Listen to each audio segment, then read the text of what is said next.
Imagine two people, same income, down to the dollar, same city, practically the same age. Every month, their paycheck lands in their bank account on the exact same day. Now, fast forward 10 years. One of them wakes up without an alarm. Nobody tells him when to start. He decides when to work, where to work, and who he works with.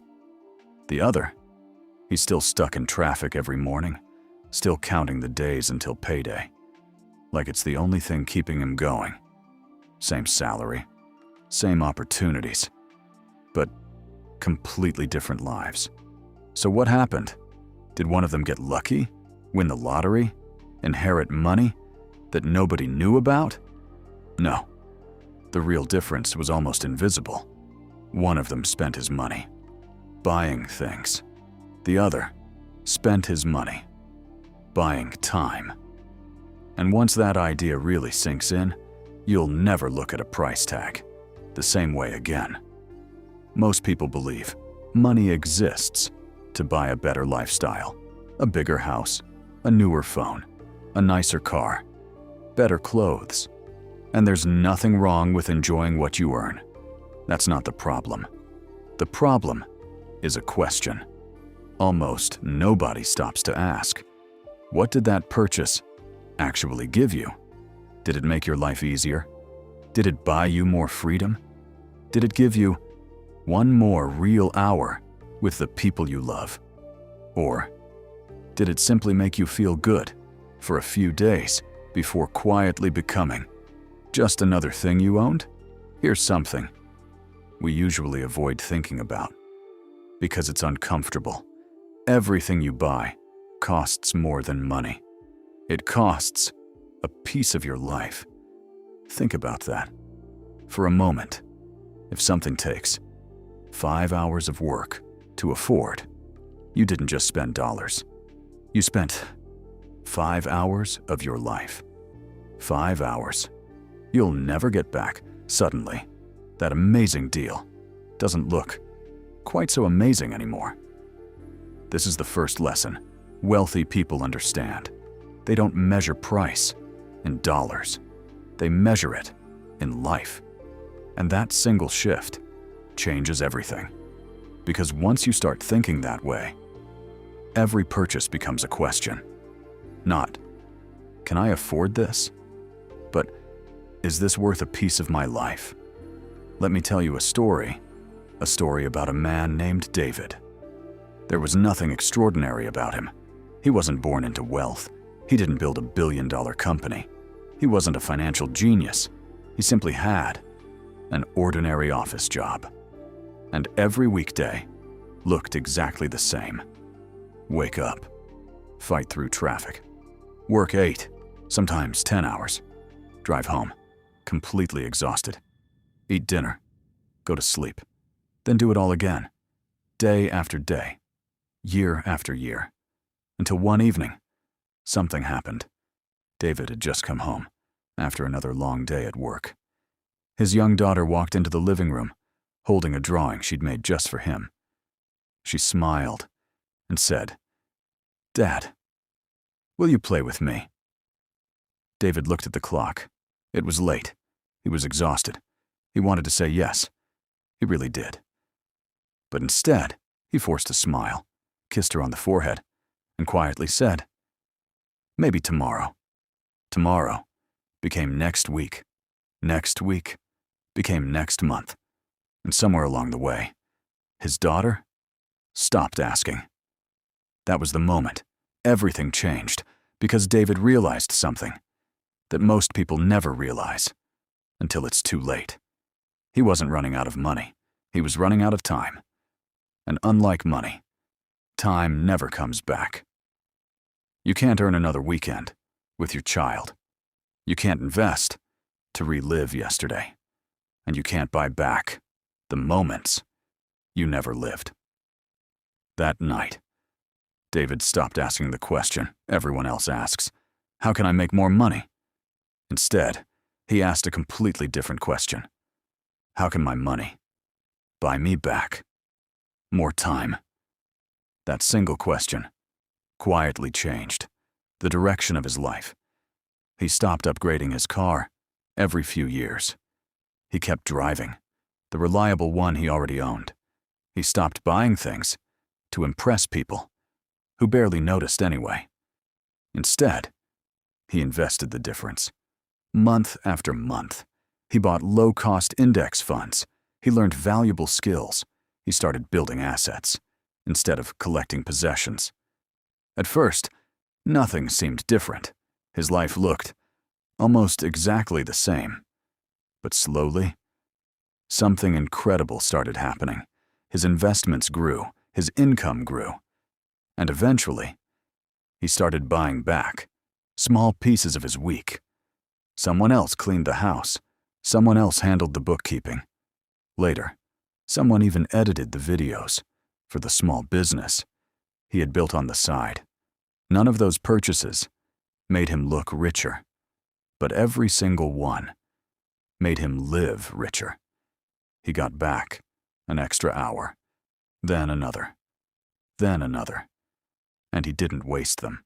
He spent those hours reading, learning, building, exercising, having dinner with his family, watching his daughter grow up instead of hearing about it later. That's when David understood something most people spend their entire lives missing. The wealthiest people aren't the ones with the biggest houses.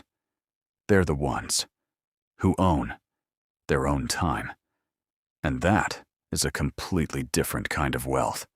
Here's the mistake almost everyone makes. They think buying time is an expense. The wealthy see it as an investment. And those two ways of thinking lead to completely different lives. Imagine you hire someone to clean your house. It costs $100. Most people stop thinking right there. I just spent $100. But wealthy people ask a second question. What can I do with the 3 hours I just bought back? That question changes everything. Because if those 3 hours are spent learning a valuable skill, building a business, creating content, or improving your investments, then that $100 wasn't a cost.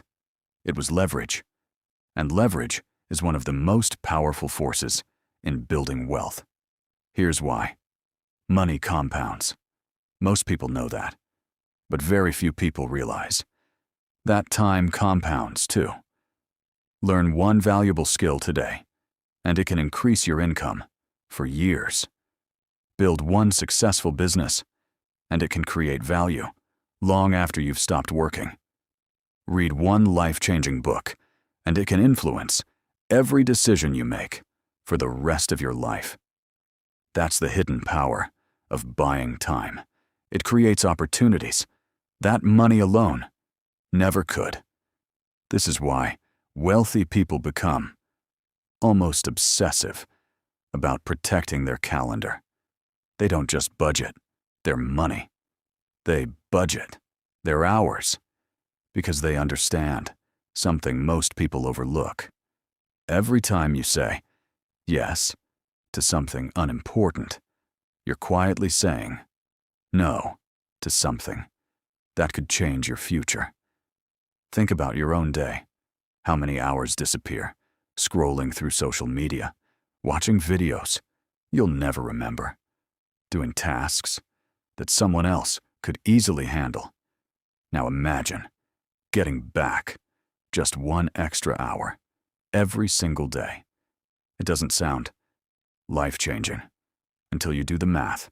1 hour a day becomes more than 365 hours every year. That's over 15 full days of your life. 15 days to learn, to build, to create, to invest, or simply to spend with the people who matter most. That's the real power of buying time. It doesn't change your life overnight. It quietly stacks one opportunity on top of another until one day you look around and realize Your life has become something completely different. And that's why the rich don't spend their lives collecting more possessions. They spend their lives creating more freedom, because every hour they buy back today has the potential to create even more time tomorrow. So, does this mean you should never enjoy your money? Of course not. Money is meant to improve your life. The goal was never to stop spending. The goal is to spend with intention. Before buying anything, wealthy people quietly ask themselves one simple question: will this purchase give me temporary happiness or long-term freedom? Sometimes it's both, but most of the time it isn't. A luxury watch might impress people for a week. A new phone might feel exciting for a few days, but an investment can keep paying you for years. A valuable skill can increase your income for decades. A business can generate value even while you sleep. That's the difference. Most people buy things to look successful. Wealthy people buy assets to become successful. One buys attention. The other buys freedom. And freedom is the greatest luxury money can buy. Because when you own your time, you own your choices. You choose where you live, who you work with, when you take a vacation, when you spend time with your family. Money alone doesn't buy that. Ownership does. Time does. That's why the wealthiest people aren't obsessed with owning more things. They're obsessed with owning more of their life. So the next time you're about to spend money, pause for just a moment and ask yourself one simple question: is this purchase helping me buy another possession, or helping me buy back a piece of my future? Because every dollar you spend is casting a vote for the life you're going to live. Some purchases make you look wealthier. Others make you become wealthier. The choice is always yours. If this video made you think, I'd love to hear from you. What's one thing you're going to stop buying so you can start buying back your time? Leave your answer in the comments. I read every single one. And if you're serious about building lasting wealth through timeless financial principles, subscribe to Arhan Usman. No hype, no fake gurus, just practical ideas that help you build a richer life, not just a richer bank account. Until next time, spend your money wisely, but protect your time even more.